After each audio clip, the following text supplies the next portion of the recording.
Hi, I'm Andrew Rich, and if you're like me, you look at the state of modern wrestling discourse and think, wow, what a cesspool. That's why I'm here to tell you about Music of the Mat Remix.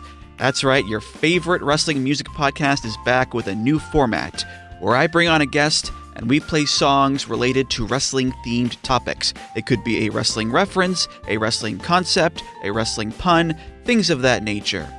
Now you might be saying, Andrew, that is a very, very tenuous connection to pro wrestling on a wrestling podcast network. Is this just an excuse to hang out with your friends and talk about music and ignore the rest of the wrestling landscape?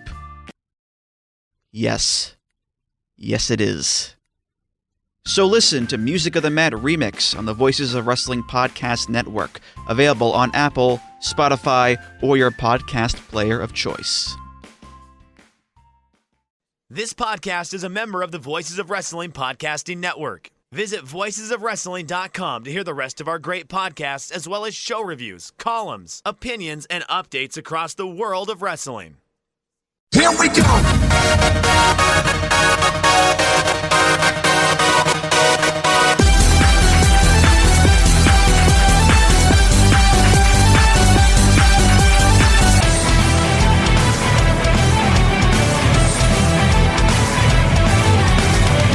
Kiss me like a love song. So that mama call me.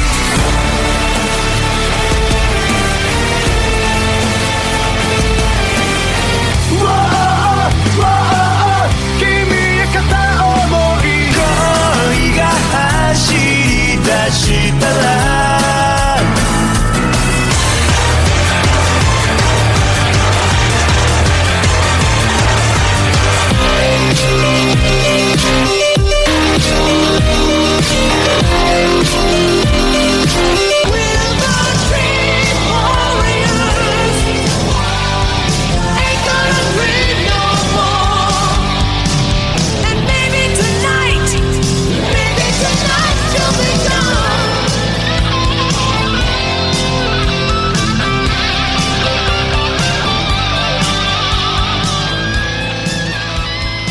You're listening to the Emerald FlowShow on the Voices of Wrestling Podcast Network.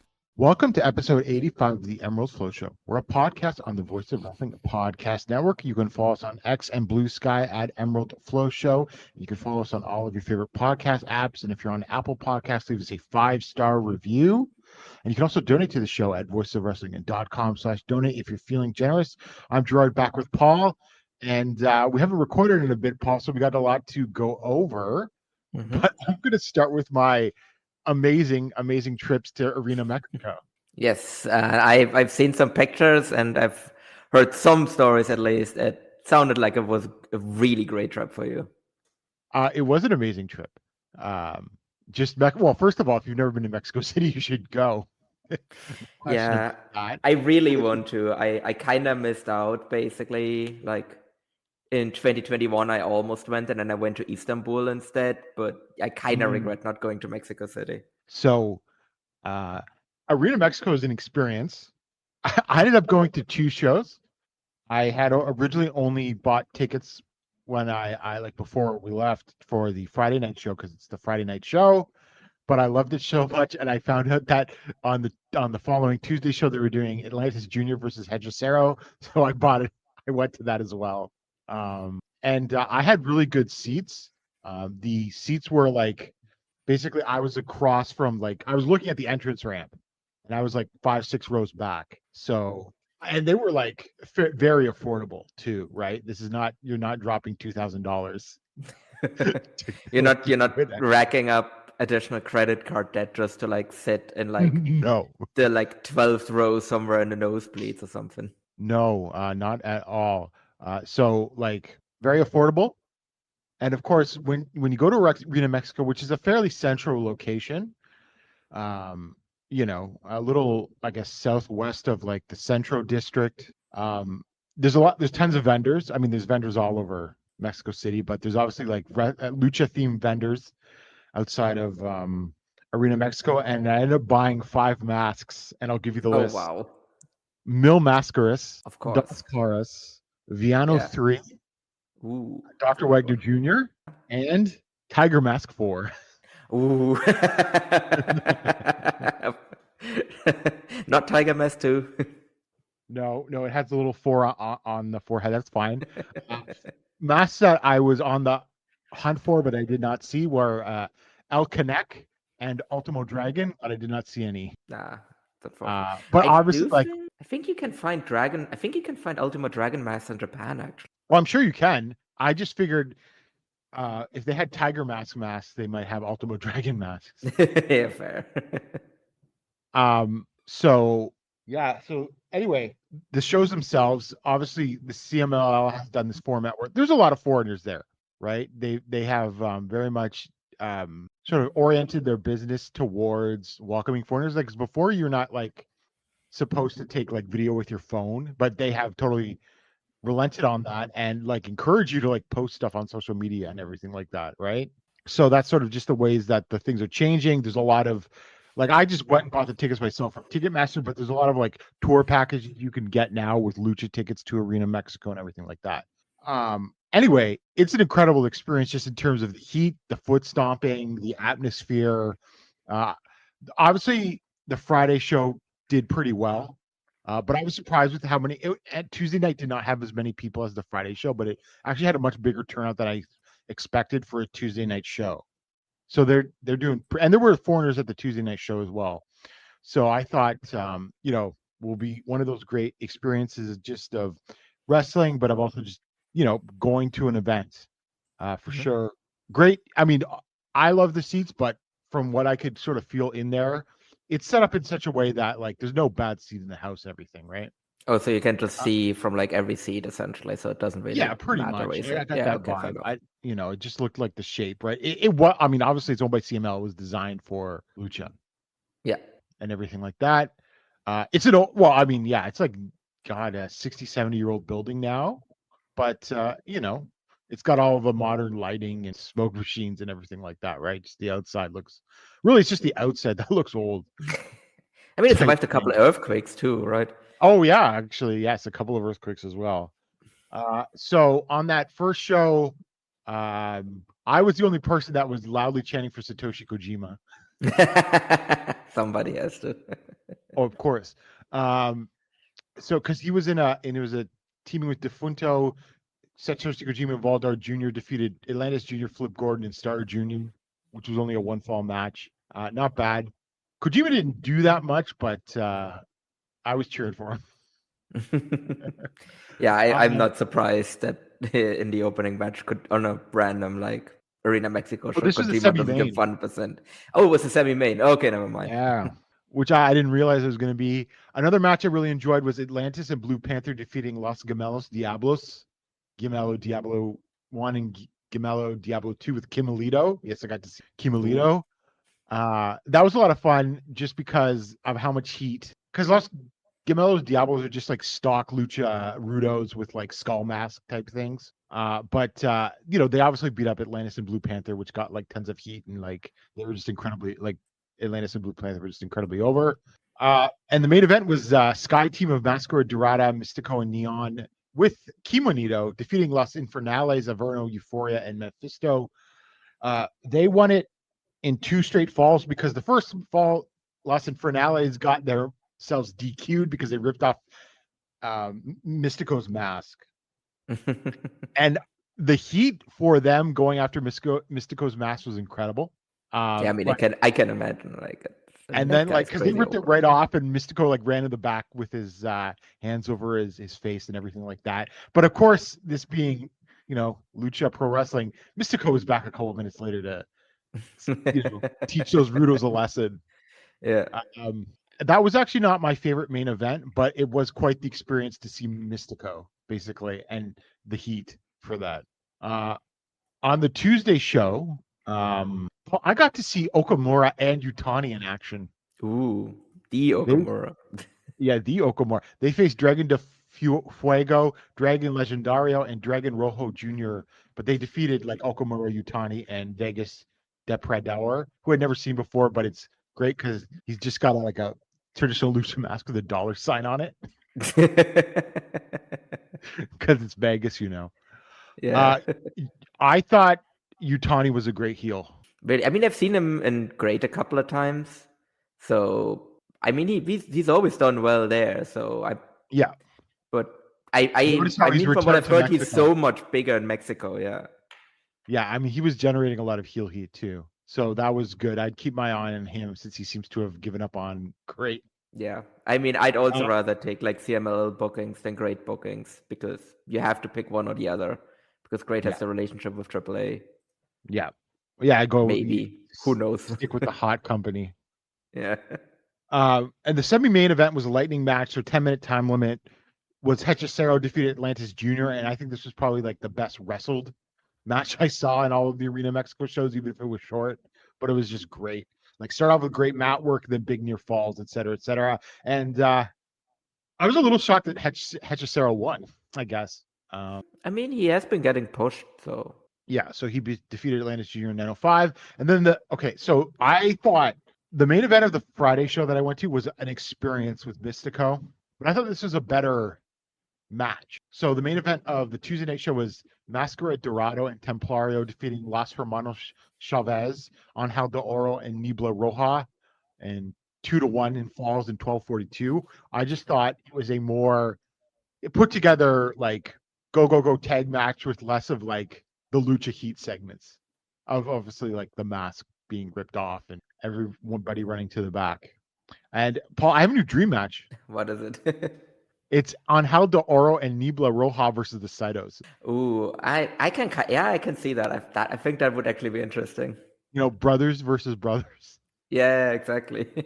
And they're great heels and everything like that. Yeah, exactly. They're great heels, so the Saitos can like go full babyface in that match too. Yeah.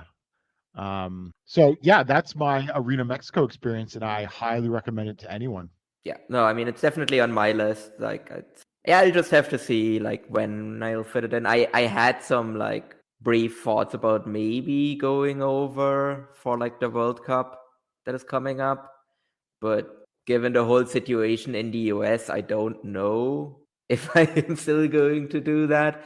Like maybe if I can avoid going to the US, if I literally like I'm able to do it, you know, where like I go to Mexico and I fly like with no stopovers in the US basically, then go to Canada or whatever. Like maybe then I'll do it because otherwise I don't think that's worth the risk. Paul, you don't want to debase yourself by watching a soccer game in Canada.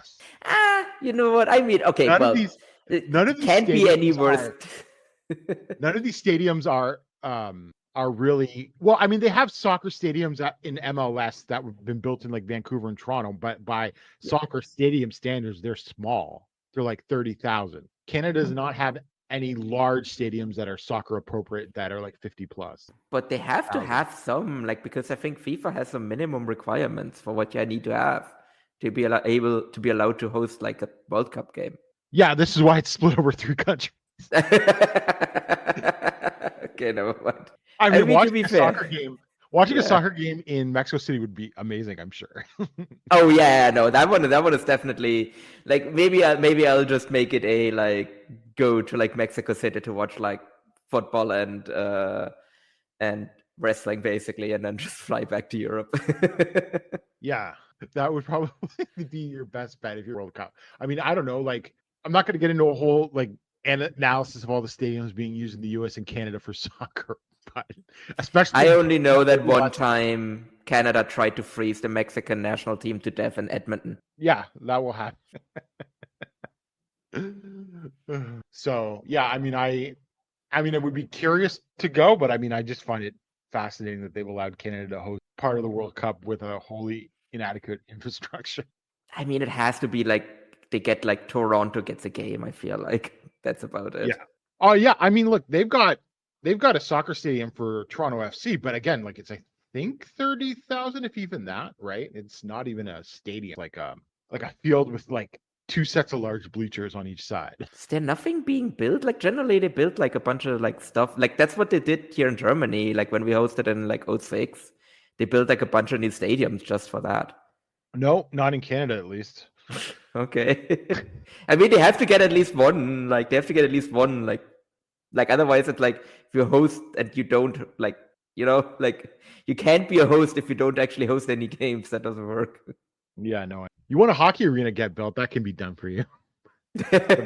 What if it's a hockey arena that also is a football arena at the same time? All right. So from there, I guess Paul, you covered. I guess for our listeners, you covered the Noah Sumo Hall show on Wrestling Omakase with John. Exactly. Go listen to that one. Yeah, go listen to that one if you want to hear my thoughts on that show. I'll just give some quick thoughts from my perspective. Obviously, the junior tag title match was great. I enjoyed Yohei versus Ada, and I honestly was not expecting Yohei to win, although I guess they really were hyping it up that he had never won the title before. And the main event I thought was great, but then it just became, Kenta looked like he was in the zone and everything like that.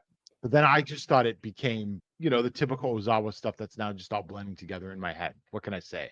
So I would give it an okay, but not great, a good, not great show. I don't know. Yeah, I mean, what I will say is that, like, I was happy with the attendance that they got, but I said on my cast as well, but it's like, you can't really fault them for, like, drawing, like, the best number in Sumo Hall in, like, what was it, like, 8 years or something crazy like that, yeah. No, 28, I think 2018 they did over 5. It was that well, I mean, that is 7 years. That is not 7 years ago. Like, that's not that different. Yeah. Yeah, you're right. Almost 7 years. Yeah. It's 20. Yeah, so, I know that time has ceased like existing to some degree since Corona, but like it has been like that long basically. It's 2025. And before we get to Noah, other show, I'll just match. Just before the show started, I watched the 30-minute draw from the Taka Taichi Mania show of Tomohiro Ishii and Taichi versus Jun Akiyama and Zack Sabre Jr. It was awesome. Like 4.25 stars. Go watch it. And Akiyama still got one big main event left in him if he wants to go watching that match. Because the finishing stretch with him and Taichi was great. So I don't think he wants to bother to do that, but he could if he wanted to. I see. The only thing I could see him do a big singles match if he does one with Endo at some point. Yes, that probably. So we'll go to Star Navigation from May 18th at Korakuen Hall in front of 1,562 fans, and the Noah hot streak continues. This sold out before bell time too, I think, like a day or two before. Yeah, they even like sold out all of the like standing seats and everything in advance too. Yeah. So we start off with Muhammad Yone and Shuhei Taniguchi defeating Shuji Kondo and Daiki Odashima with the muscle buster from Yone on Odashima. And Kondo was in the opening match of this because he had to get over to Oda Ward to also be on the All Japan show later that afternoon. But it was a solid opener. If anything, I mean, look, I get it. Odashima, the young guy, you're going to keep this quick, but these guys could have gone longer as far as I think. Yeah. I also like Yone, like really like laying in the shots on Odashima as well. Yeah. And then Atsushi Katoge and Hajime Ohara defeated Alejandro and Kai Fujimura in 8:17 with the Dolphin clutch from Katoge on Fujimura. I mean, this was just a perfunctory second match on the card junior tag, but the Dolphin clutch was the highlight and the most important part of this match, just heating up for Katoge's match with Super Dolphin that's coming up. And then Naomichi Marufuji, Takashi Sugera, and Masa Kitamiya defeated Tetsuya Endo, Daga, and Owada-san in 10:29 with the Olympic Slam from Sugera on Owada-san. This is a good tag match, but then, Mr.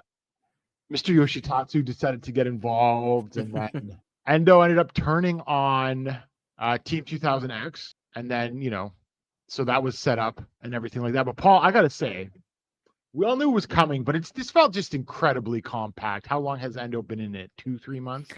Yeah, like this kind of, to me, this like it kind of comes out of nowhere because they basically started teasing a little bit of like disagreement with him and the rest of Team 2000X, and then he just immediately turns like right after.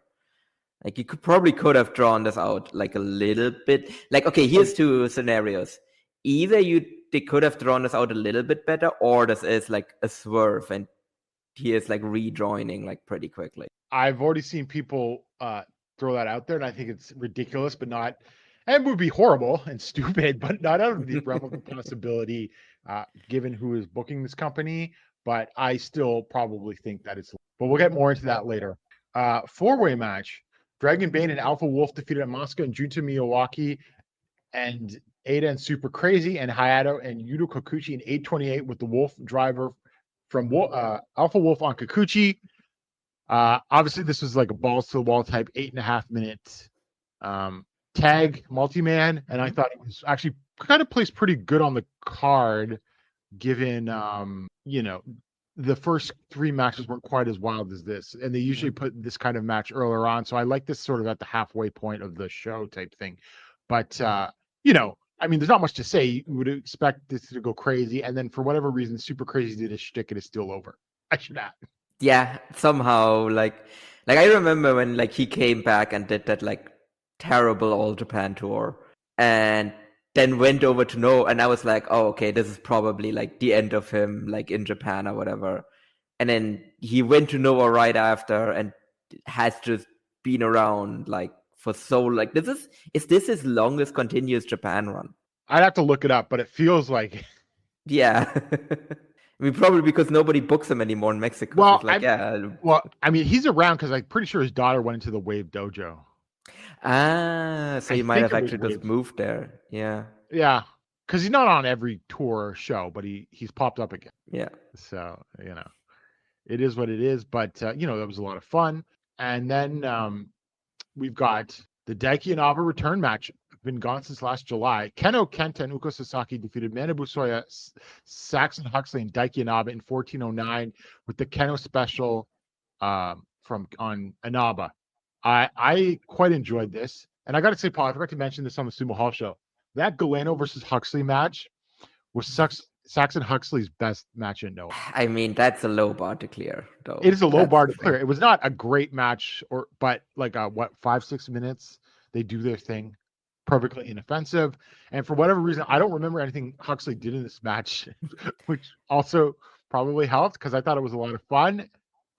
Was the right finish with the guy that's been out almost a year losing, and then Inaba wants a shot at the GHC tag titles, and thankfully, in some logical booking, Keno told him you have like June. What is it? To actually win. Retsu, Ratels, they actually have to get a shot. Like earn the shot. They can't actually just get one, which is some logical booking and knowing. I mean, it is, but it also felt like it feels like they're really turning Inaba into a comedy guy now, like with the whole thing of him like coming out like after like the Hayata Tadasuke match, right, and being ignored, and then I think that happened on like one of the house shows as well, and then they finally kind of were like, yeah, I guess you can join. So, but very much feels like they're trying to turn him into like, I don't know, like into like their comedy guy, right? Like basically a comedy guy for a comedy unit. Yeah, I guess so. Yeah. Oh, actually, sorry, because I know you're kind of done with the Sumo Halter, but like I do need your thoughts on the outfit of one Manabu Soya. Oh, the special guest referee. The ref outfit. Soya. Judgment Soya. That back was silly and ridiculous, but he looked good. I don't know. To me, that's like a worse like midlife crisis outfit than like what Sonata's wearing right now. These guys are like barely 40. Isn't that like a 45 to 55 thing? But anyway. Yeah, but it's half career crisis. Yeah. Oh yeah, for sure. So, and then the next match for the GHC Junior Heavyweight title, Yohei defeated Tadasuke in 10:52 with the Super Gamen G to make his first defense.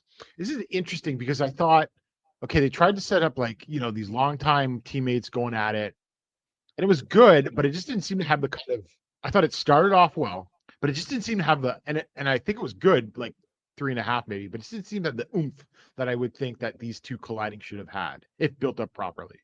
Does that make sense? Yeah, no, because I think we can actually compare it to another Tadasuke match that had exactly that oomph, right? Like that was the match where it was like it was him versus like Amaxa, or wait, was Amaxa How or Neo? I can never remember which one he was. He was Neo. Like him and Tadasuke, like that was like a match of like former like stablemates that had like proper oomph behind it.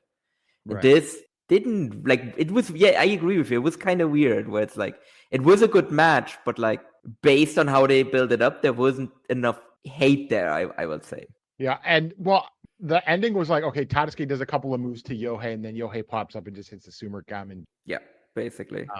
but solid enough. But I just think like if this was like, I don't know, second match from the top or second match on the card between these two guys for no title, it would have been, oh, that's a good match for that. But didn't quite should have been what a junior title match between these former stablemates was. Especially because the match with Eita was so good. Yes. Okay. I guess back to for a second. I was surprised at how many people thought that Yohei was actually knocked out. I don't know. Do you really think he wasn't? Yeah, I think it was a work. And someone brought up, I wrote this down. Someone said that he was doing something. I have it written down. Oh, that it was a callback to Eita versus KZ in 2023. Okay. I mean, if he wasn't, he did a really good job at selling that. I think it was a work. I mean, it could very well be because, like, just based on like how he did like the rest of the match, you know, like that would be like incredibly like an incredible performance while you're not quite all there, essentially. Well, think of Ashino versus Anzai and what happened in that match after Anzai got knocked. Anzai got knocked out, yeah. So I mean, from that perspective, I can see it where it was actually just like he was just really amazing at selling it. Which, I mean, kudos to him in that case. Yeah, so that was sort of what I thought of those two junior title matches then, I guess. So for the GHC heavyweight title, Ozawa defeated Kaito Kiyomiya in 23-31 with the Real Rebel to make his fifth defense.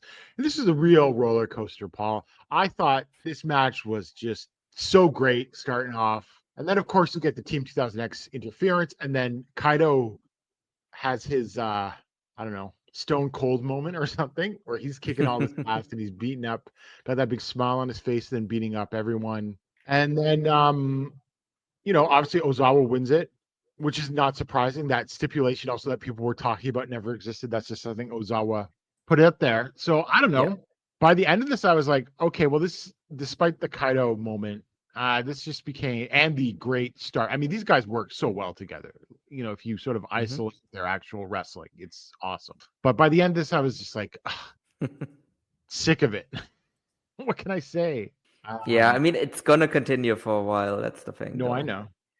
But it's already, I'm sick of it already. Yeah, I mean, for me, what was more important for me here was like Kaito, basically, because I think we're finally getting what was needed for Kaito. I think we're finally getting somewhere that is good for him. Like we think we finally get that like change of character that he desperately needs. Like we no longer because okay, let me ask you this. What are, or like let's say within the last 2 years, what were Kaito's best feuds? The last 2 years, Okada, and Keno. I would say Gabe Kidd. Oh, right, yes, right, and he had such different energy in that. He kind of had that dickhead energy. He had to be like, yeah, okay, I'll fuck you up, right? Like, and this was like the most interesting Kaito has been over the past years, and Noah for some reason was just like, nah, we're just gonna make you this like happy smiley baby face. And it just didn't work. It got rejected by the crowd and everything. And I think now finally they're realizing, no, actually we need to harness the Kaito from those feuds, basically. Like he doesn't have to be a heel, but he has to be kind of this kind of like ass kicker, basically, who's like not going to take any shit. And who isn't just kind of going to like meekly lie down when he like loses a match or whatever. And it's just going to be like, oh, shucks, I lost the match. Like he's going to be pissed off when he loses the match and everything. And he's going to like want to like kill the guy if he feels like he's getting cheated out of the match and everything. So if that's the character, like that's the character that I think he kind of had in this match. And if that's the character that they're like going with going forward, I think I'm actually like, if this is the Kaito that we're getting, I'm actually now of the opinion that Kaito should actually like be the guy that eventually beats Ozawa. I mean, I don't think that's out of the realm of possibility. I mean, they get this rematch out of the way and then you can go back to it in January. I think that's perfectly exactly not a bad idea at all. Because it was weird that they did it in Korakuen on such a short build as well. Yeah. Well, I mean, Kaido completely won the match back when he started kicking Ozawa's ass and gave him the punt kick and everything like that. I was like, damn, he's not falling into like shooter trap or anything like that. Exactly, like that was the moment for me as well, where I was like I was part of the people that got turned on that one, where I was like, yeah, oh no, fuck yeah, let's go Kaito, like kick this guy's ass essentially. Because before, and I was like, yeah, I hope Ozawa just kind of like finishes off this geek or whatever, and then we can just move on. Whereas like I instantly was like, yeah, okay, let's go. Okay, like I can see what you're trying to do here. Let's go. Yeah. And then after the match, Tetsuya Endo comes out, which should not be a surprise to anyone, but so does Takashi Sugera. And Ozawa proposes a survival three-way, which is an elimination three-way, like how they used to do in ECW for the title. Paul, thoughts on that? Because I hate it. I hate it too. It's awful. Like freeways are never good. Like it's just shitty American wrestling stuff. Like that was actually the thing that kind of made me suspicious that there is some sort of swerve coming, essentially, where like Endo actually like turns and like rejoins Team 2000X or something, or even dumber, Segura turns and joins Team 2000X. So I really hope that's not what they're doing, but I'm kind of afraid that we might get something like that. Yeah.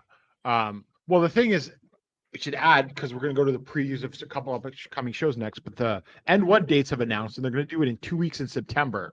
So there's more than enough time to be like Kaido versus Endo, or sorry, Ozawa versus Endo, and then Ozawa versus Sugera. But it's not like you have that many main eventers, right? Like, no, you don't. You've run through them all except for Keno. So Keno and, well, technically Marufuji too. Marufuji, yeah. Yeah. I mean, I could see Keno getting a shot. I don't think Marufuji is, especially since he lost to Kaido at Sumo Hall. Sumo Hall, yeah. So I don't know. I guess you could do Soya, but like, do you really want to do Soya again? That's kind of lame.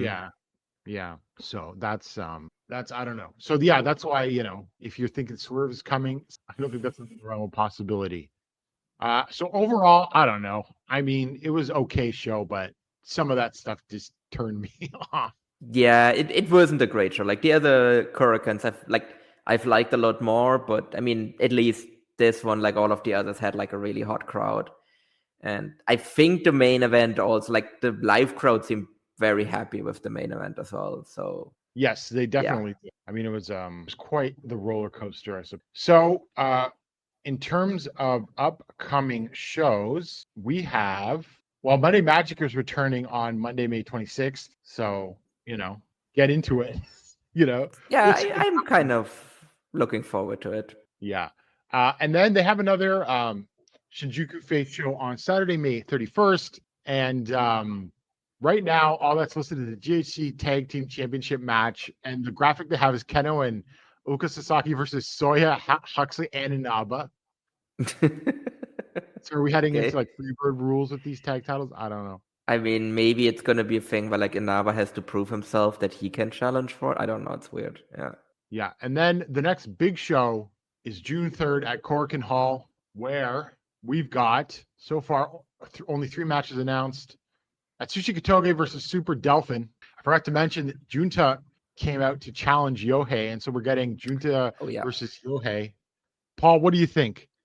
Is this just a gold watch reign for Yohei, or is he beating Junta? It feels weird if like Junta gets his first reign off of Yohei. Yeah. Well, this is why, like I said, you keep the title on Ada for the rest of the year and have Junta beat. Yeah. I think he beats Junta here, but I feel like he's not gonna carry it for much longer.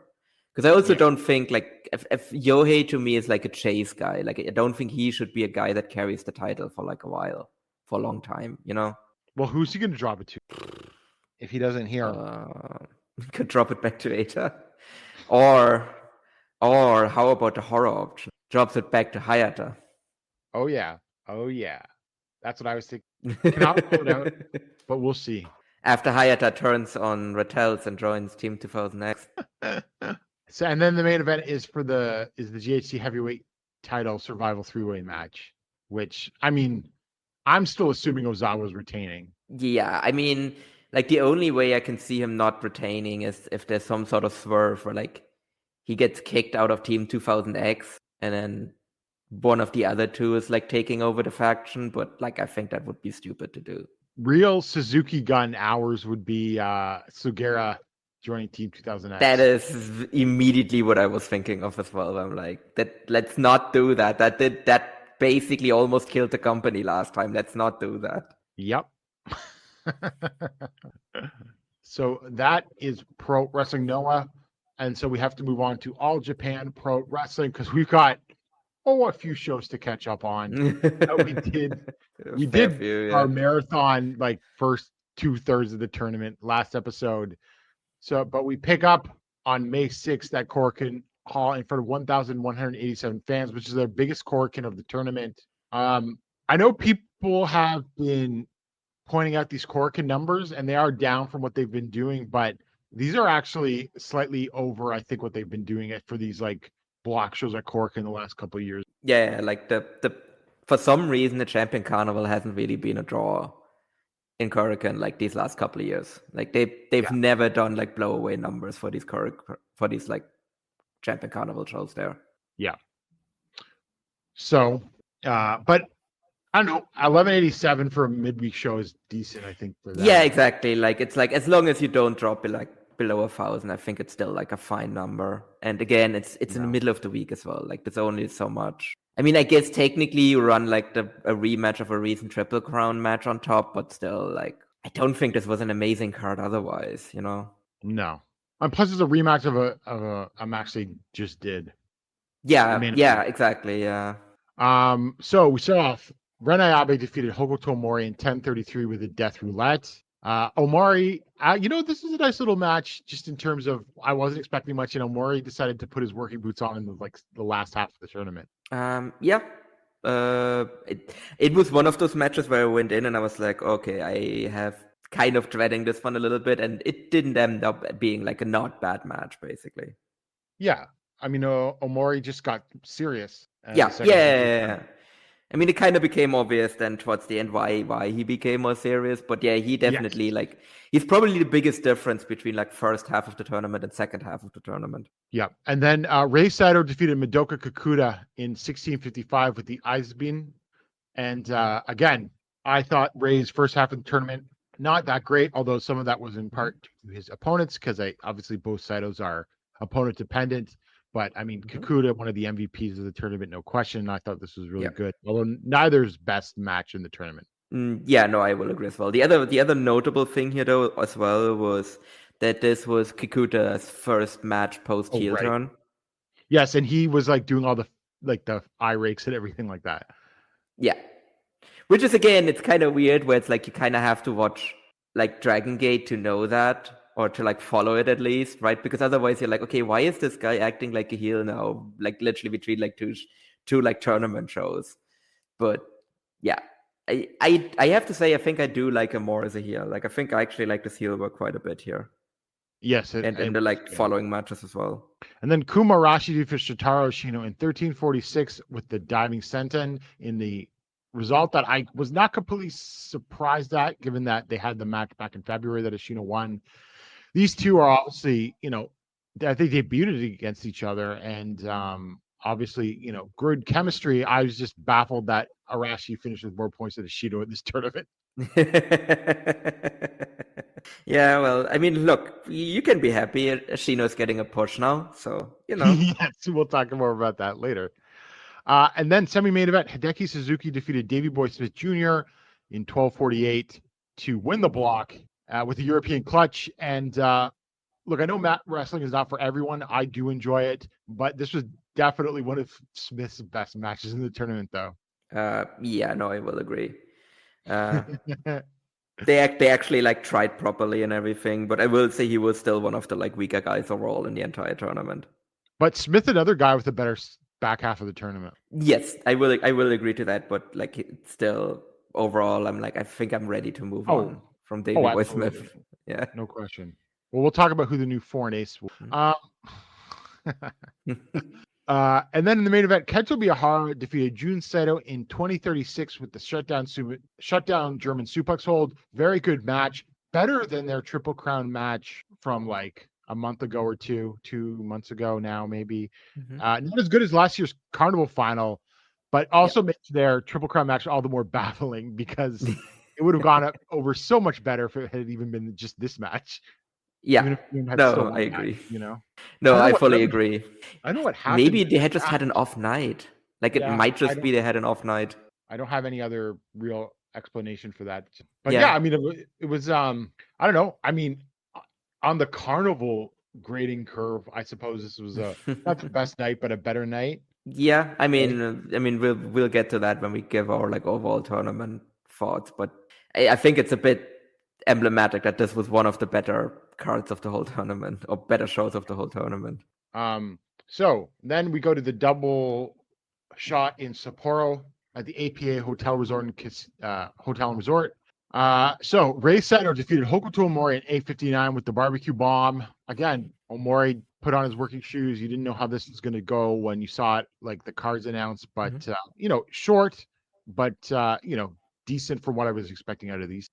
Yeah, no, again, and like similar with the Renayabe match, I'm like, okay, I don't know like how this is gonna go with Hokuto and everything, and if this is gonna end up comedy, and it's not. No, it was just this really good, like straightforward match, and it's kind of was part of the like Ray Saito, like I think basically he didn't like basically after the halfway point, I think he literally won like every single match, right? Yeah. Yeah. And then Block B, Aigle Blanc defeated Ryuki Honda in 11:31 with the Desert Eagle. Another good match. Blanc really found himself. I've always liked Blanc, and I think Blanc from the get-go of the tournament showed that he had made big improvements since the last time he was in All Japan. But he started really feeling himself in the second half of this tournament, and this is another pretty good match. Yeah, and I will say that I don't know. I think Honda might be my MVP of the whole tournament. He might be. Well, that's a controversial statement because there's also people that don't like Honda's stick, shall we say. Well, I feel like there's other people in this company that are way worse when it comes to shtick. I agree that he's way worse. There are other people in this company way more guilty of that stuff than Honda. Yeah, but, and like when he gets serious, like he lays his shit in like real good. Yeah. And then semi-main event, Renayabe Block B defeated Madoka Kakuta in 12:44 with the Death Roulette. And Paul, on the grand scale of Renayabe's singles matches since he's been in All Japan, this is probably got to rank up of one of the best. There's not many. Yeah. No, that's the. I would give his best singles matches like the Honda Royal Road Tournament final, and the match against Aoyagi for the Triple Crown, which was might have been Aoyagi's best match in that reign. Somehow that's still baffling. and this one maybe, I think. Yeah. It's funny because we're talking about is Ayabe really starting to lay it in more? I agree he is, but it's still not sufficient. He had this smirk and fire, relative, I should say, fire in his eyes. He looked like he was trying, but that was the best that was coming out. I don't know. Yeah, I still think his best run ever was like the Real World Tag League run with Shuji Ishikawa. Like I don't think we've ever gotten anything better. Like I think that might be the thing where it's like maybe. I mean, I think he will still be in the Champion Carnival and everything, but I feel like the company might be thinking about him as more than that. But I think you should just make him like a tag guy. I think that might be the best role for him. Yeah, stick him and have him and Honda win the tag titles. I think that might be the best bet. And then the main event, speaking of matches that were better than their Triple Crown match, Yuma Aoyagi defeated Yuma Anzai in 17:48 with the jackknife hold. Apart from the jackknife hold finish, which I don't have a problem with, especially in a Champion Carnival match, even one with as high stakes as this one, because Aoyagi would have been eliminated if he had lost this. This is a really good match, one of the best of the tournament, and better than their Triple Crown match from last August or September, whatever it was. Oh yeah, for sure. Like that match is still one of the most disappointing matches of last year. Yeah, this was much better, and I agree. Like to me, this was like one of the best matches of the entire tournament. And it also helped that like again Yuma kept it straight too. Which Aoyagi was feeling himself in Sapporo. Yeah. He was. maybe he doesn't do comedy when it gets too cold. Yeah, and then so we go to the next day. at the APA Hotel and Resort Sapporo in front of 625 fans, so 113 more. The final block night of Block B, so a lot on the line here. Mike DiVecchio defeated Ren Ayabe in 10:26 with the triple springboard cutter. I thought that we were heading for a styles clash here, and I thought they did as well as you could expect. Yeah, but it was still one of those things where it's like, I don't think Ayabe is a good base. Like, he's too lanky for that. So I think that kind of hurt the match. Yeah. I thought it could have been worse. It definitely could have been worse, but it definitely was notable that, like, there's definitely things it's what, like, catching high flies is definitely not one of those things that Ayabe is, like, probably ever going to be good at, unless he somehow, like, gets on steroids or something. Especially not someone the size of Mike D. Exactly, yeah. That makes it even harder for him, yeah. And then Hokuto Mori defeated Yuma Aoyagi in 11:47 with a narcissist roll. And speaking of guys turning it up, this is really good. And they decided to actually, both guys had been turning it up. And this was good, big surprise upset, though, which I always thought was going to happen when I saw this match scheduled on that night. Yeah, that was the most obvious one, yeah. Yeah, it really delivered. Yeah, no, I agree as well. Also, like, setting up the the 6-man tag match and everything, and I will say this is probably like the best Hokuto singles match since he had the Triple Crown match with Kento. It was against Aoyagi. I was against Aoyagi. Yeah, sorry, it was against Aoyagi. Yeah. And it seems like Aoyagi is just his like best opponent in singles matches. I think it's true, and it's funny because they're the guys that get the most heat for the comedy, but then they don't do it when they do singles matches against each other for some reason. They just whistle it straight. And then Block B, Ryuki Honda defeated Madoka Kakuta in 14:28 with the final event. Love this. These were some chunky boys slapping, chopping, and lariating each other. And I did like the end where they just went to lariat each other, but eventually Kakuta couldn't get back up, and then Honda finished them off. And that came to an end of Kakuta's really great Champion Carnival, I thought. Yeah, it's weird that he lost all of his matches after his heel turn, but no, I thought this was great as well. This was, if I'll think about it, maybe my second or third favorite match of the whole tournament. Okay. Yeah, I thought this was great. Just like really good, like hard-hitting action and everything. And again, that's one of those reasons why I think like Honda is like my MVP for the whole tournament. And then in the main event for all of the marbles, although I don't know what would have happened if Anza had won, because Honda clinched first. No, I think Anza would have gotten second if he'd won. Because then he would have been at 10 as well. Yeah. Rei Saito defeated Yuma Anzai in 18 minutes with the Eisbein. And while I did not expect this to be as great as their Triple Crown match last year, this was still pretty dang good. I think these two guys have the best chemistry in the company, just in terms of the differences. Anzai is your young, ace, good-looking guy, can fly a little bit fast, and he can take bumps. He bumps like a madman for a guy in his position on the card. And then Rei Saito is a bear, and it was Suit Williams. I always have to give credit, was the first person that pointed this out. And so now I always compare Rei Saito in singles matches to a bear. And it did not disappoint. It's like that dynamic I love so much. And there's another match.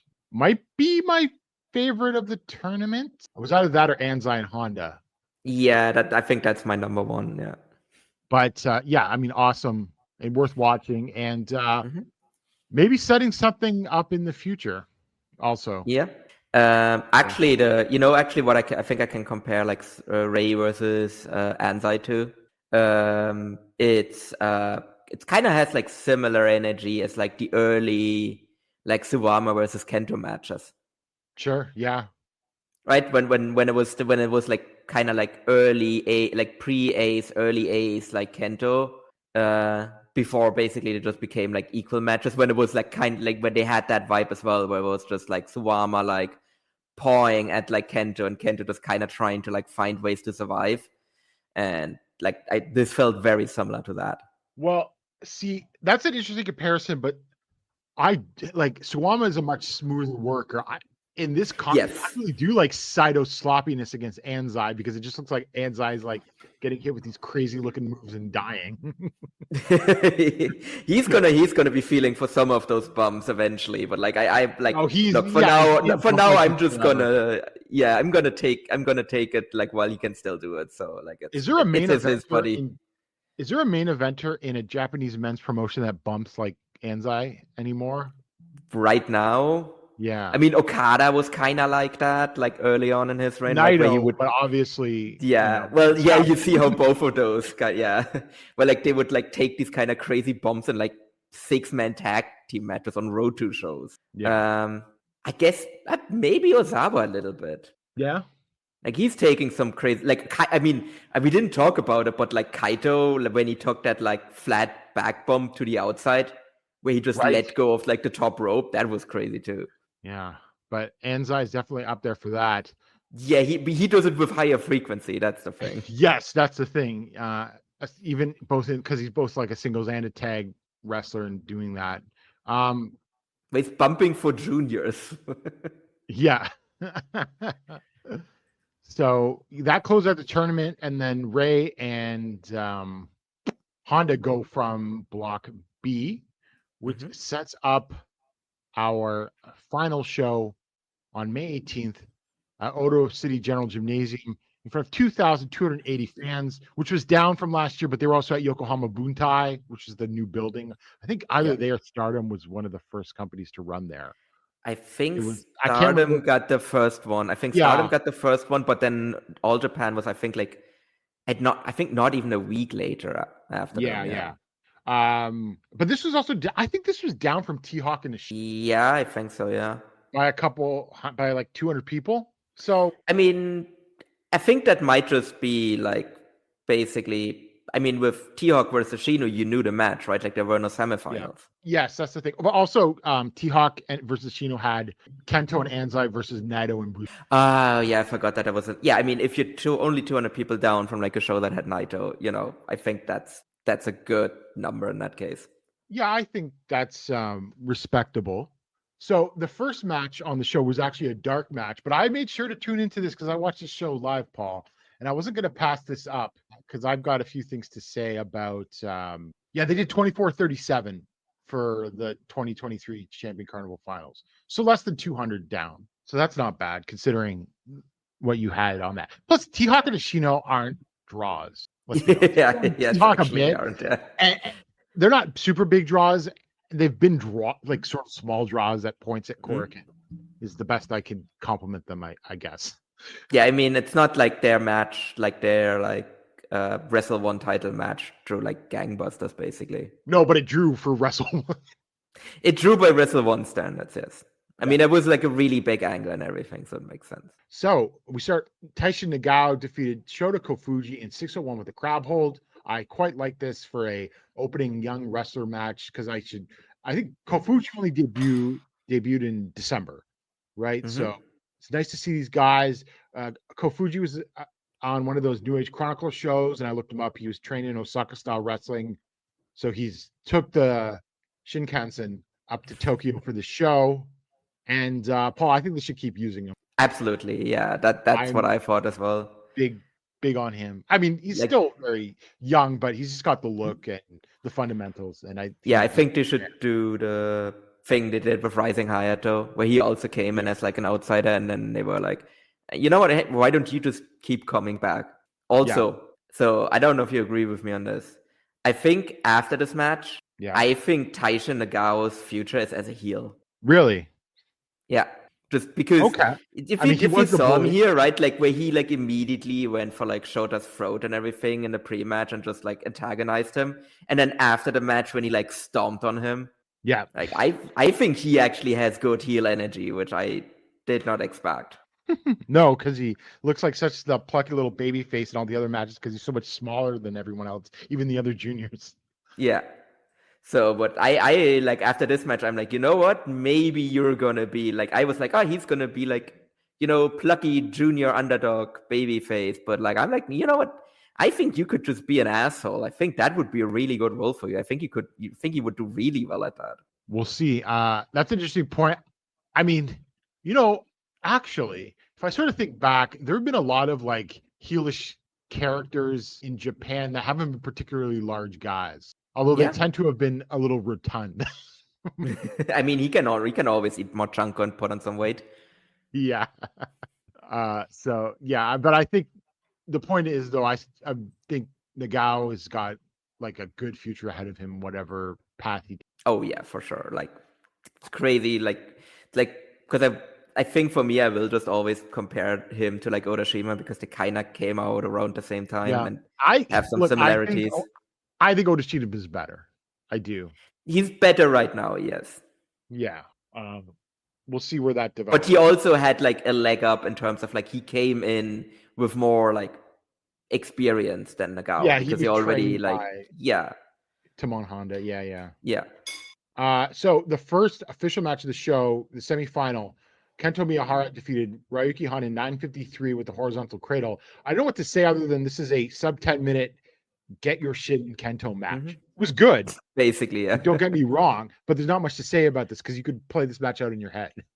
Yeah. It's like spot by spot, basically. It's just like, okay, Kento's like, okay, I need to get all of my spots in under 10 minutes. Sure, I can do that. Yeah, and reverse some final vents and stuff. Yeah. So, perfectly acceptable opener. It was very fun, yeah. Yeah.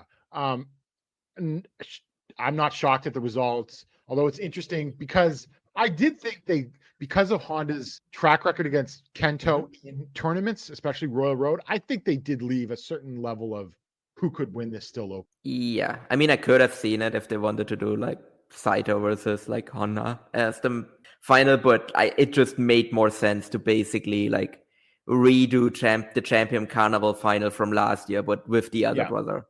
Yeah, it did. And then so the next semifinal, Rei Sato defeated Hideki Suzuki in 149 with the KO in what could be the second best match of the show. Paul, it might be like one of the best matches of the whole tournament. So in an awesome callback to the June versus Hideki match, he just before the bell puts Rei in the same sleeper hold. Rei fights out and then just proceeds to slap the shit out of Suzuki for getting the KO, which is incredible. Yeah. Hideki also sold that like death as well. Like him just like lying in the corner, just dead, basically. When Hideki does want to sell, he's great. Yeah. And good company man Hideki Suzuki getting squashed by one of the Russians. Absolutely squashed, yeah. Which, to be fair, kind of made me doubt the outcome of the main event, at least like a little bit. I was still like, I think Rei's gonna win. But normally, if like the guy that like gets the quick win in the semifinal, right? Like that's generally the guy that like then loses the main. But so like I at least went into the match with like, okay, like only 95% certainty that Rei was gonna win. Yeah. But I mean, it was a great spectacle.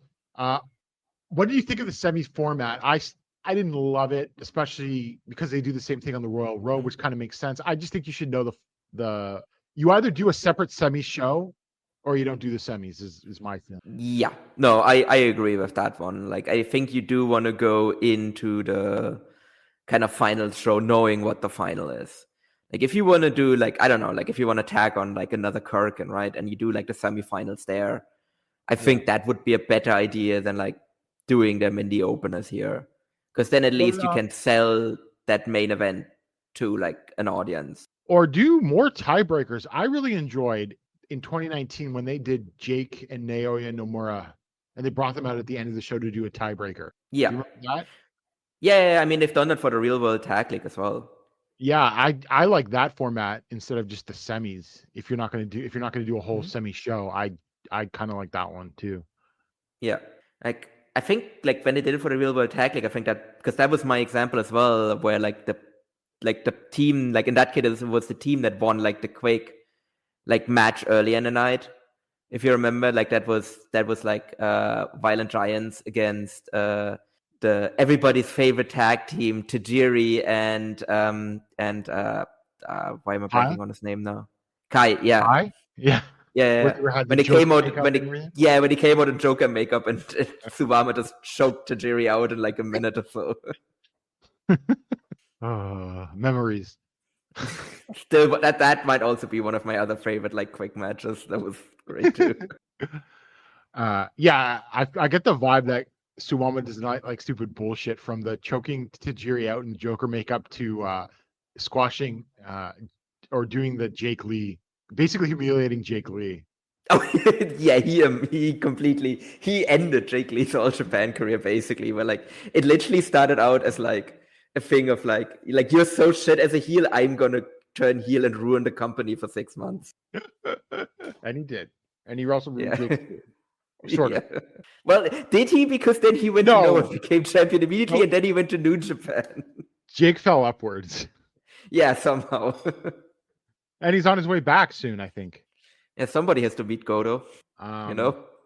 I mean, that's the thing. Like, I think it's completely unreasonable to think that he's going to win the title in New Japan, but also it's Jake Lee. Somehow he will end up as champion. Somehow I will be at the Dome in January, and Jake Lee will be the champion. You'll be in the Dome to watch Jake Lee versus Shota Umino in the main event. I might be sitting ringside for that as well. Oh, please, no. So then we get into the rest of the card, which we had Kengo Mishima, Madoka Kakuta, Shuji Kondo got there in time, but he was going to. And Seigo Tachibana defeated Davey Boy Smith Jr., Bren Ayabe, Atsuki Aoyagi, and Ryo Inoue, with Kakuta pinning Inoue with the rolling lariat. This was just to get everybody on the show. Tag match, but it was perfectly fine. Yeah. After the match. Mm-hmm. Yeah. So, yeah, this was Kakuta getting his heat back, I guess, so to speak, after going on a losing streak after turning heel in Dragon Gate. And he said he hated All Japan, but isn't he also talking about how he hates Dragon Gate? Yeah, I think he actually said that he was gonna come back. I think was also like the vibe too. Basically. Yeah, it was basically the vibe is like it's like I hate you, but so I'm never gonna like leave you alone. Essentially, I think is what he said. Which is good because it could really use it. Yeah. Sure. I'm wondering if this is going to lead to like maybe like a Z-Brats invasion or something like that. That would actually be kind of cool. Yeah. This promotion needs some heels. Let's be realistic. Yes, it does. Just any bodies. Just get some people off the street and put them in the ring. It would help. Yeah. I mean, maybe not like voodoo murderers, but like some sort of heel. I'm willing to be generous with the kind of indie scummers they bring in at this point. So. Yeah. For the prestigious AJPW TV 6-man tag team titles and also Fuminori Abe's 10th anniversary debut match, Hokuto Omori, Kuma Arashi, and Takashi Yoshida defeated Yuma Aoyagi, Fuminori Abe, and Hikaru Sato in 15:35 with the narcissist press on Omori from Aoyagi. The champions fall on their 4th defense, and these are now the 11th champions of this title. Oh my God. Somehow, I feel like we've had more. Yeah. So Hokuto Gun has finally done it. Look, this was the comedy that you were expecting. Although, again, guess what? The end was good because Mori and Aoyagi did the final stretch, and they have their chemistry, their weird comedy canceling each other out chemistry. And I mean, I can't say like this. You got to go watch this or anything, but it ended on a strong note, we'll say. But I guess the question is now: is Yuma going to get his heat back from this guy or what? Maybe in a Royal Road or something. Yeah. I mean, I was going to say he's also the tag champion, so that's why they probably took the title off of him. Yeah, exactly. Yeah, and he's going to challenge like for the All Asia tag titles with his brother as well. So yeah, I think like he'll be fine, but I think it was time to like move. Like I really hope that like he tones down the comedy now that he like lost these titles, and maybe we'll like just like quietly bury like Baka no Jidai. It was probably the right thing to get these titles on Hokuto Gun, so now they can go be in the Hokuto verse and not disturb everyone else. Exactly, you can do those and like undercards and everything. It's fine. Like go maybe to like some indie promotions as well, scout some people. But it does mean that more Yoshida. But it does mean more Yoshida, yeah. If you joined Hokuto Gun, it meant more Yoshida beyond just the Champion Carnival. But whatever. They're just these titles are what they are. So you keep them off in their own corner. It's fine. And Hokuto, I suppose, finally deserves a title. Well, he's been an All Asia Tag Title champ before. Yeah. But Hokuto Gun deserves these titles. Exactly. Like that. They're made for them. Like, yeah, exactly. They're perfect guys for these. And then we have Shotaro Ashino, Zion, and Dan Tamura defeating Jun Saito, Mr. Saito, Naruki Doi, and Senor Saito in 11:03 with the Zion Spear, which is such a weird. I don't know. It looks like he just grazes them with his shoulder. Yeah, I mean, a lot of spears look like shit. Yeah. From on Zion on Senor Saito. I mean, I didn't have much expectations going into this, and it was perfectly fine. And then it looks like Ashino and Zion have formed a tag team. I called it a monkey's paw moment where it's Ashino gets a push. Yay. It's a tag team with Zion. Oh no. Well, we'll see what happens because to jump ahead a bit, this tag title challenge is on June 1st. We still don't even know if Zion's going to be in All Japan beyond June 1st. Yeah. But I'm going to say something crazy and say that, look, give Zion a spin until the end of the year and then make a decision on him. Yeah, I mean, it's not like you have like better options given what we're going to talk about later as well, just looking at the end of the run sheet there. Yeah. Well, I figured I would leave that till the end once we get fair. other stuff out of the way. No, that's fair. And so, Zion, new foreign ace of the company. And and then third from the top, All Asia Tag Team Championships. Rising Hayato and Yuma Anzai defeated Mike DiVecchio and Agla Blanc in 16:38 with a Sid Vicious from Hayato on Blanc to make their sixth defense of the titles. I don't care what anyone says, Paul. I love this. Yeah, I mean the critique, and yes, Blanc did botch a move quite badly. But it doesn't matter because they brought a different energy to the carnival and to this match. And it's, a nice change. And they went out there and tried to give a great final performance, as we'll talk about later. Yeah, and the crowd ate it up as well. Oh, the crowd was so into this once it started getting going and everything like that. And also, Hayato got a win over someone that was just in the Champion Carnival. Yeah. Oh, yeah, that's true. Yeah, you got a heavyweight as well. So. Yeah, and I thought Blanc and Hayato actually worked pretty well together. So I thought this was smart booking to finish these guys up, really. Yeah, if now that we know that like they were on their way out, like I think that's exactly what you do. Like you do like some kind of crazy spot fest like you did here with them, and then like you have them put over like your own guys that you're gonna keep booking forward, which is exactly what you should do. So yeah, see the thing is, under different circumstances, I totally would have brought both these guys back. Absolutely, no. Just, it seems like that's not going to be in the cards. No, they bring a different energy, and they're a lot of fun, and they got themselves over. Like, I don't know what else. It's not like because you bring these guys in, everyone's going to start doing indie-rific matches in All Japan or something like that. Yeah, exactly. Like that. It's just a nice change, just something different. Yes, it's two guys. Like it's two guys, and like you can be happy they're gone now, so you don't have to worry about this anymore. And yeah. But we might see them in Noah. We might see them in Noah. Enjoy your Zion matches, everybody. Semi-main PWF World Junior Heavyweight Championship. Seki Yoshioka defeated Musashi in 23:46 with the crash driver. Musashi fails in his third defense, and Yoshioka is the 71st champion. And look, I was like, okay, this is going to be a good match. These guys are both great. Big fan of Yoshioka. They totally exceeded expectations and were the best match of the show. They got a lot of time. And, look, from the bell, this started off good. Two great wrestlers doing a junior match and a title match, good match. And then it just went up a level when they decided to just pummel each other with the wrist control. And I suppose you can make a critique that they went to a little too many near falls, 2.9s. I know some people will, not specifically about this match, but people will have that sort of critique about matches. But that's the only thing I can really say. This was great. This is an amazing crowning of Yoshioka because they did the whole thing. It's like these are former tag team partners. And also Yoshioka signed with All Japan in May 2013, but then proceeded to jump with everyone the month later to wrestle. Yeah, how did that work out for him? Well, it's hard to say because of how kinda, yeah. I mean, to be fair, he was kind of like the first guy to like join in the whole like Strong Hearts like turn, right? Like he was like the Wrestle One guy that turned. But I don't know, for some reason that never led anywhere either, and then he just spent a bunch of time in nowhere spinning his wheels. Guy too. Yeah. Oh yeah, that's true. Yeah, I forgot about that. He was in a Junior Battle of Glory. Did he either win it or went to the finals against Iwamoto? I think he was beaten by Iwamoto in the finals. Yeah. Yeah. But yeah, I mean, he was totally misused in Noah. He got like a V0 title defense or title reign. Yeah. He was literally just a guy to like transition it to, I think, either from Hayato to Hayata. Until Neo came in. Yeah, he was. Like, I was so baffled when they like gave him that short reign.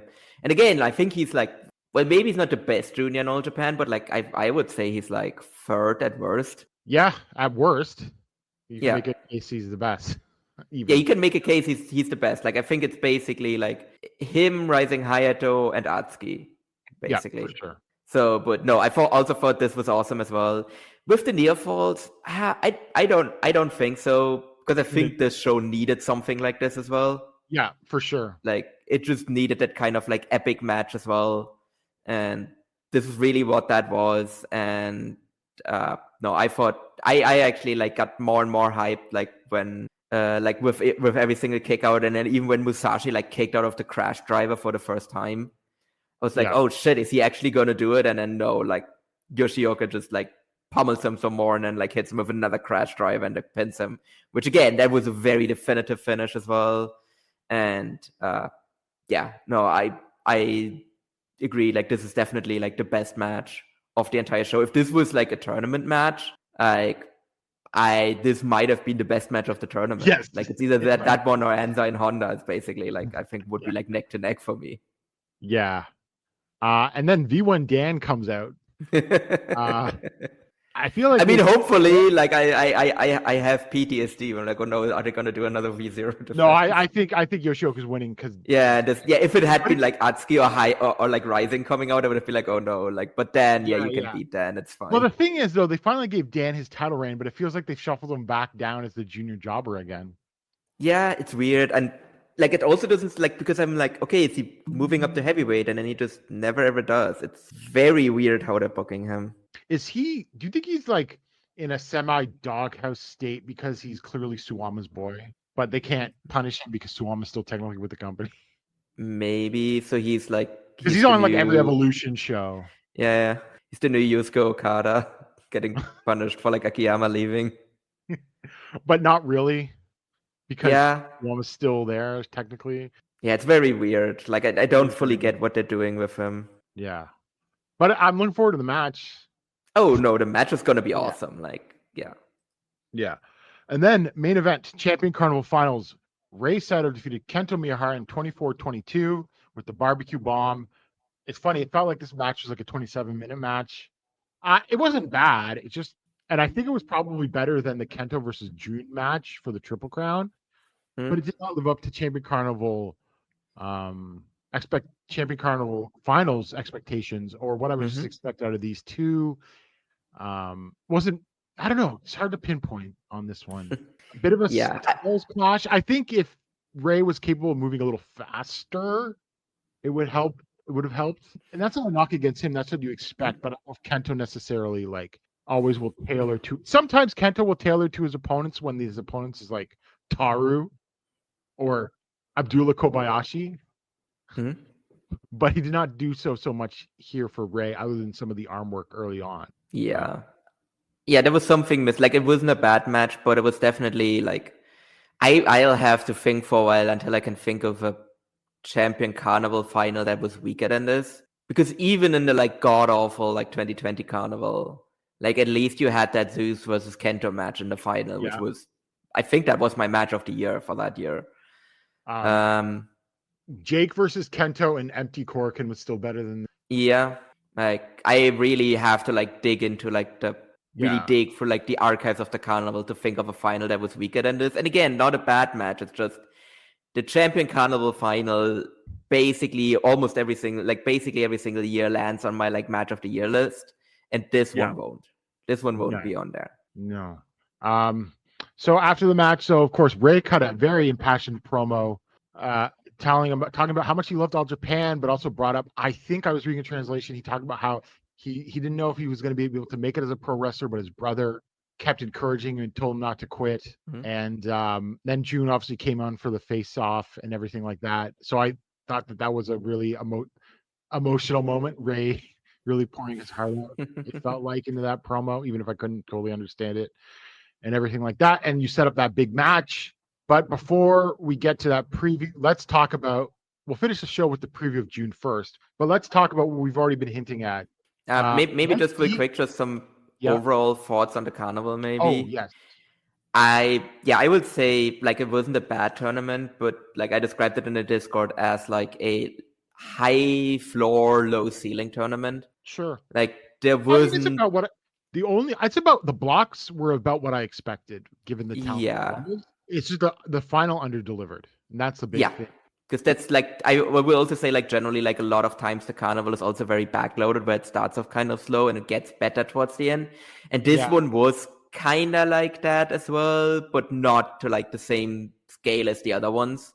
Right. Like it has been in like previous years. So like I will say overall, to me, it was an underwhelming tournament. Like not a bad one, but just a disappointing one. Yeah, that's fair, especially with how the final went. Yeah. MVP, Ryuki Honda, Yuma Anzai, Madoka Kakuta. Yeah.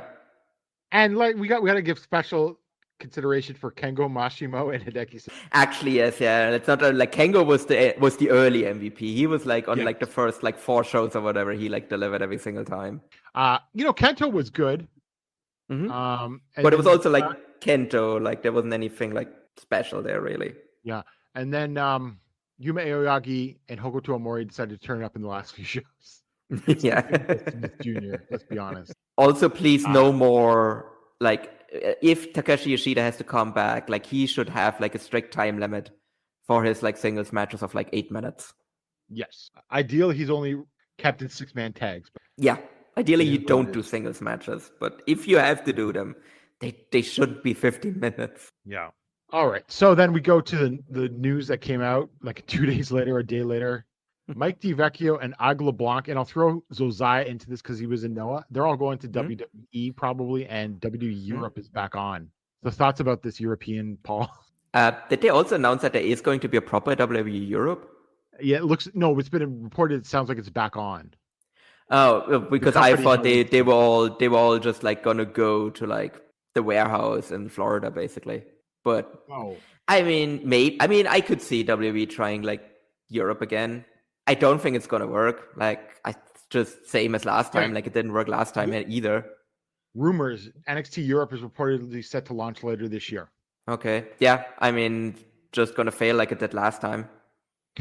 Like, that's really it. Like, I don't like the thing is they're probably gonna hoover up a bunch of talent again, but like the promotions that got through it last time must that's the other thing. Yes, it did kill like some momentum for like the European scene, but I think it's somewhat overstated how much damage they actually did last time around. Well, WXW had a deal with them and they survived just fine, right? They're just the same as they've always been. Like they literally are like they're like nobody ever talks, like people talk about like Progress took such a big fall, but like Progress took such a big fall because everybody got cancelled. All of their main eventers got cancelled because they're sex pests. Like that, like the whole speaking out thing would have happened like regardless of WWE coming into Europe. Like that would have always like smitten down Progress.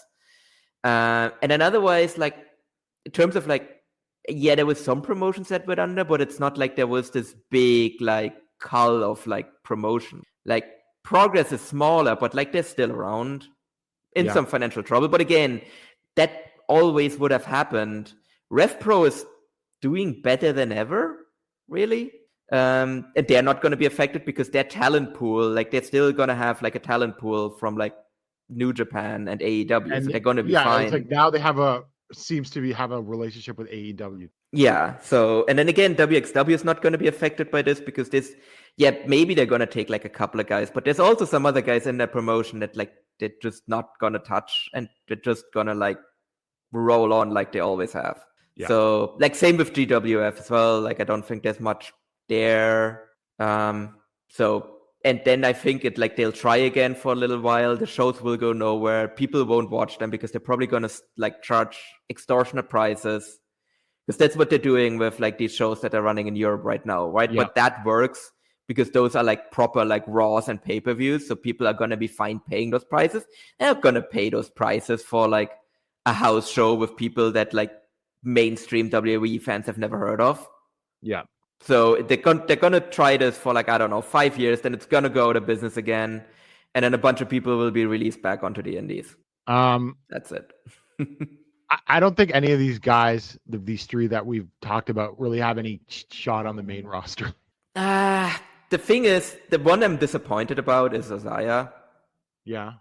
Because I think he is the one, to me, is the one with the most talent, but he needs some more seasoning. Like, I think he could have been a main roster guy if he had, like, stayed on the indies, had gotten, like, a Japan run, like, maybe made a bit of a name for himself in the US as well, maybe gotten some, like AEW interest and everything, right?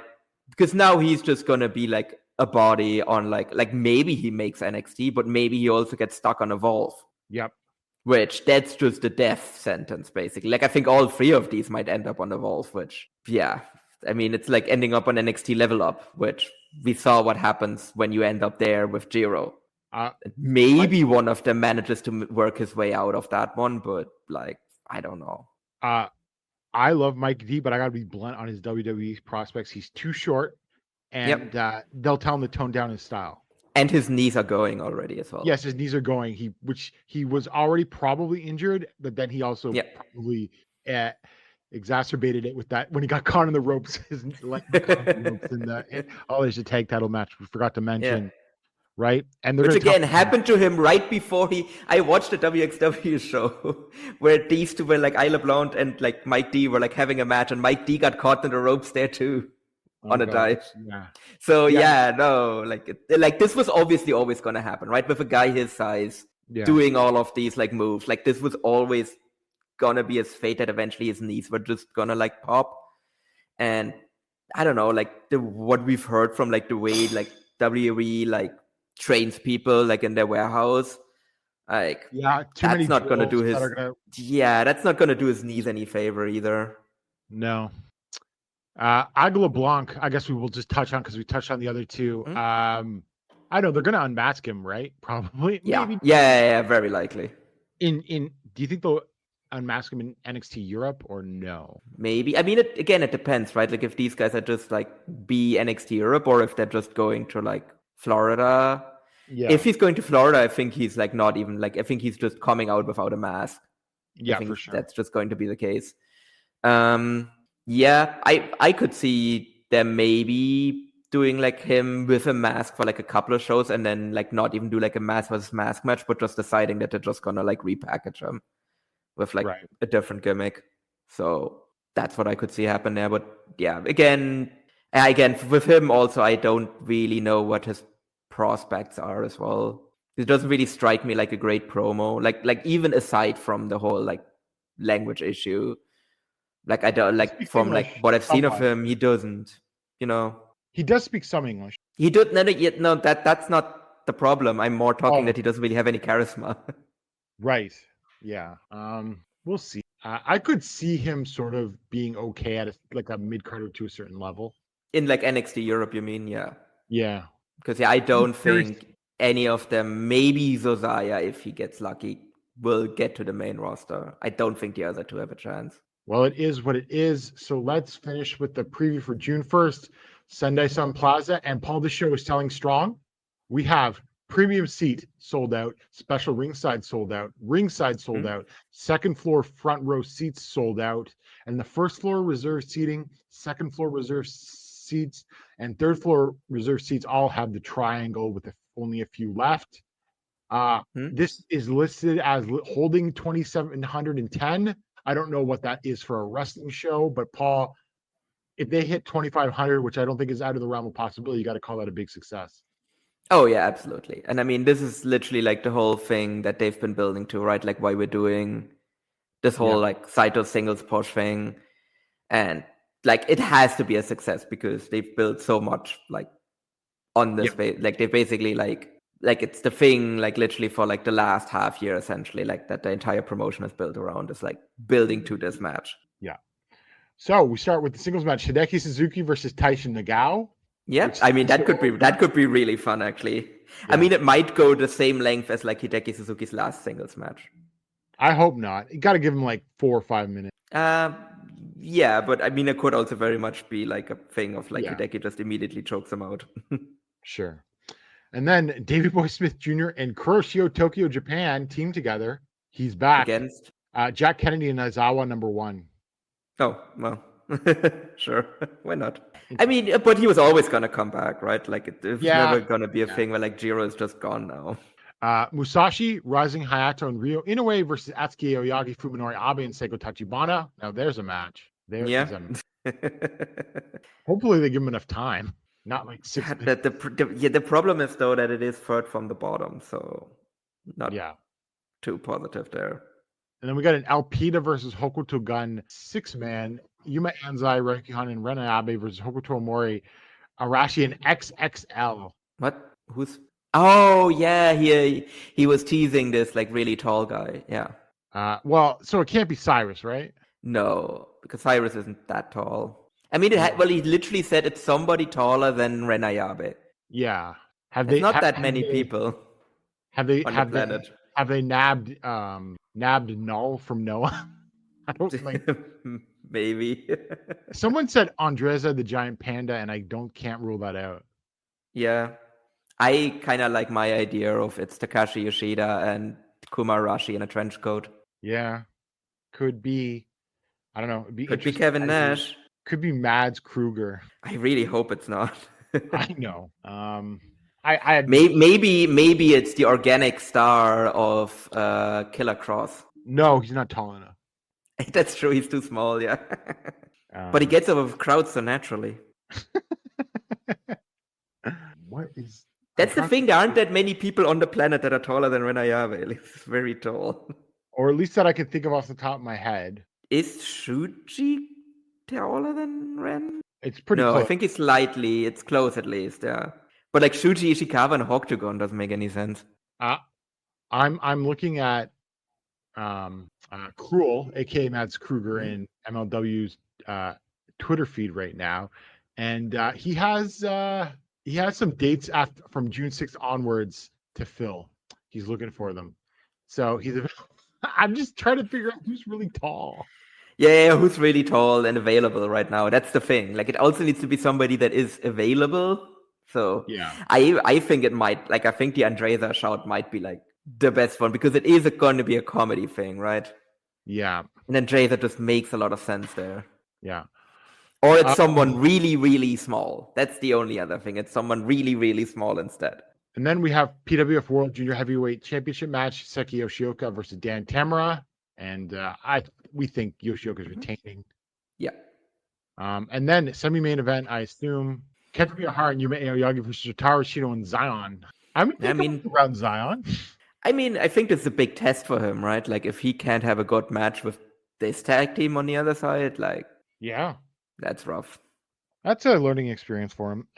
Best I can say, I guess. I don't know. And then I mean, he kind of just doesn't have to stand in the way, and they're gonna have a good match. So yeah.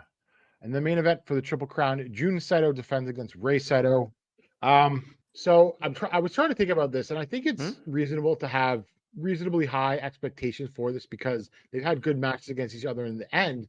But my concern is that instead of just going 20 minutes where they just kick the shit out of each other, they're going to make them go 27 minutes, and that's my yeah. There's a very real risk, or that they that they kind of fuck up the match structure as well. I think that could be a problem as well. Yeah. That show, was it they got to do what they did. Was it the December 31st show with Kento versus Nakajima where they had that singles match? Yeah. I was there when good. They were like, that one was really good. I was there. You got to just do that again. They just got to basically. I would hope. And Paul, who do you think is going to win? To be quite honest, I don't care. Okay. I don't think it really matters which of them wins. I guess maybe gun to my head, Ray wins so that they can say that both of them are former Triple Crown champions. Yeah. Because you're not going to do this otherwise. I do think regardless of who wins, I think the Saito who wins is going to lose the title pretty quickly, though. Yeah, look, I think it's time to end this June reign. In all honesty. I think I'm kind of done in general with like the Saitos as singles workers for a bit. Oh, I don't know. Ray, when he's on, I love him. But like I'd rather like there's so many other people in this company want to see with like the Triple Crown, basically. So I want Ray to win, and I hope he does.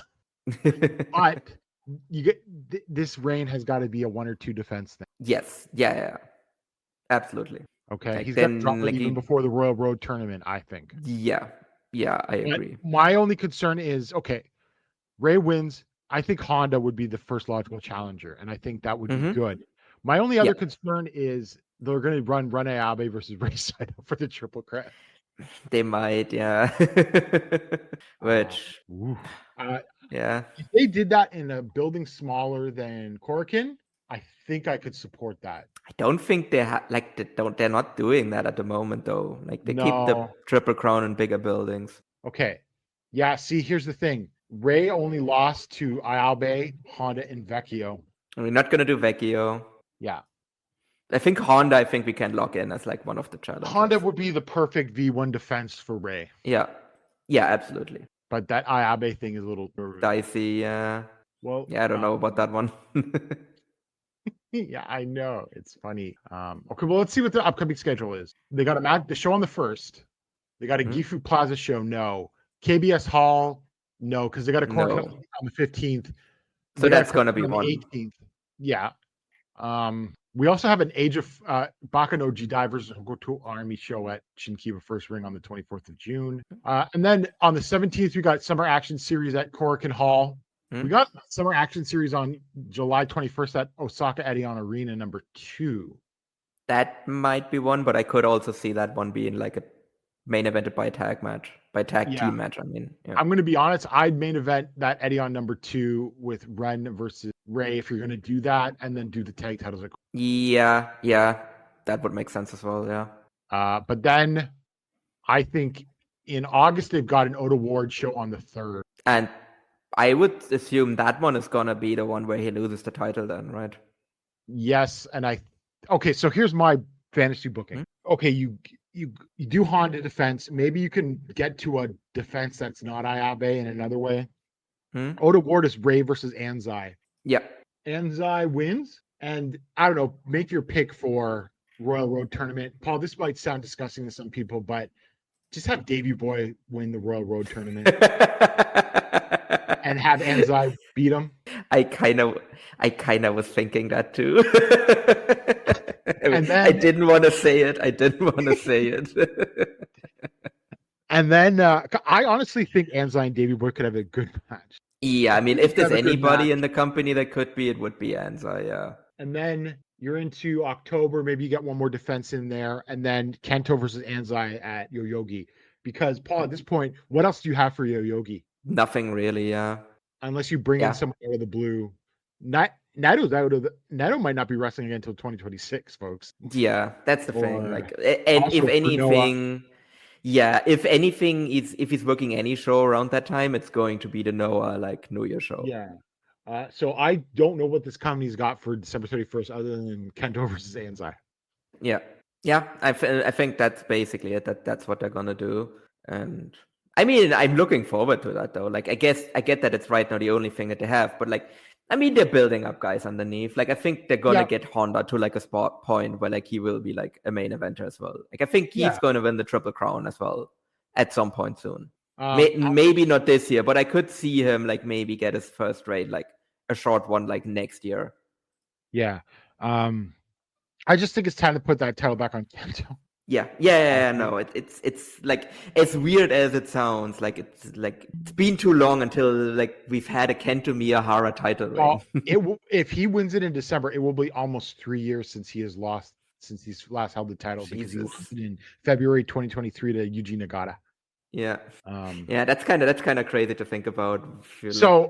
I think if you tell like 2018 me that's like, oh, you know what you're really after? It's like another Kento Miyahara title reign. I'm like, what? In some ways, it's a stroke of booking genius to keep him out of the main event this long to elevate these other guys, so it feels somewhat fresh again once he gets it. Yeah. because that's all fresh. Like him versus Honda, like that's a match. That would be completely fresh, like title defense. Because they just need bodies. And we said this a million times before, but this is the biggest problem in this company. I mean, fuck, Yuma Aoyagi versus Kento would be a fresh Triple Crown match at this point. As weird as that sounds. I was gonna say it's good that they're working with Dragon Gate again. Yep. Yeah, Kikuta is somebody you could throw in there.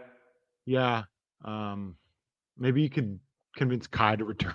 Well, I mean, if I want anybody to come in, it's Shun Skywalker. Sure. Former junior tag battle of glory participant. Yeah. But I think if Kikuta's a credible heavyweight, so is he. Oh yeah. I just this was the thing. Okay, so whatever happened. Fukuda may have alienated people, but they got to start working with more companies. Yeah. And I'm curious, all of a sudden the Dragon Gate Nova stuff has just stopped. Yeah, I mean, I don't know if that's anything to do with them with I don't it's always weird with these promotions in Japan, right? Like who has relationships with whom, and then they weirdly end, and All Japan. Yeah, I don't know what's happening. Yeah, All Japan and DDT seems to be over. Big Japan always had guys on the show for so long, and now there's none. Yeah. Yeah. Not even the guy that have left. I mean, Abe is on the shows, but then Takuya Nomura isn't. That's also weird. Yeah. He would be a guy.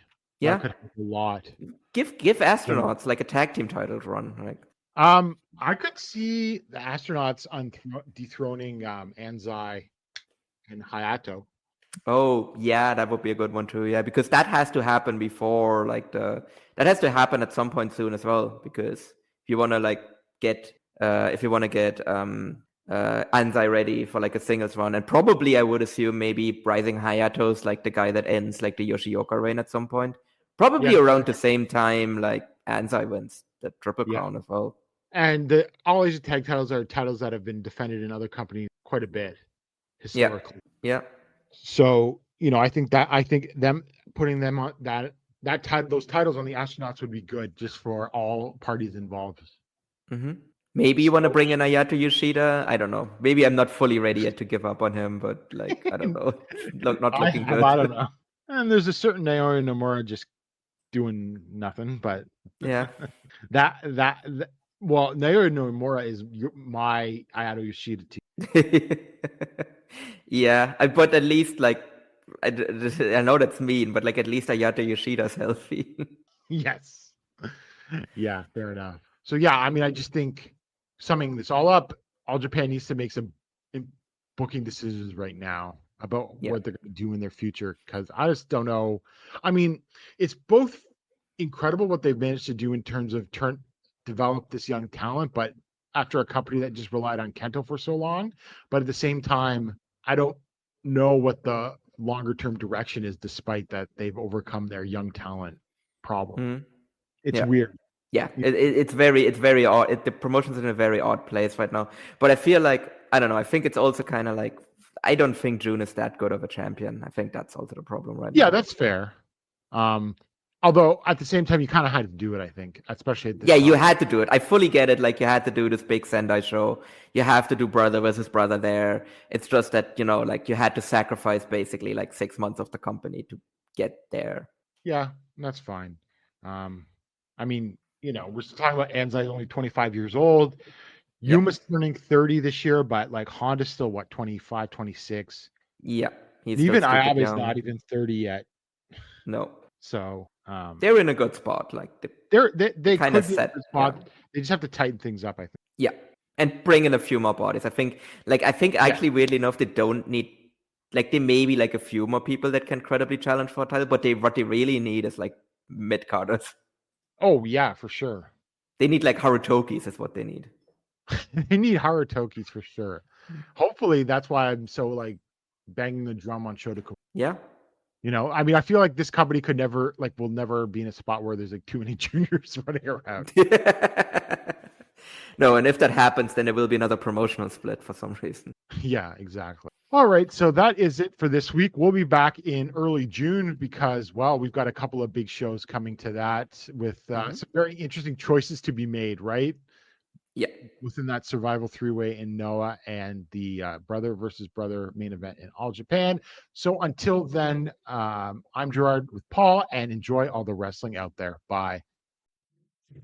My name is Tyler Fornes, and I am one of the co-hosts of the Good, the Bad, and the Hungy AEW podcast here on the Voice of Wrestling Podcasting Network.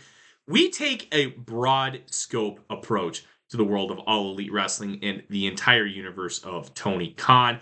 We talk about the big matches, the big stars, the promos, the storylines, and we also look at it from a big picture perspective.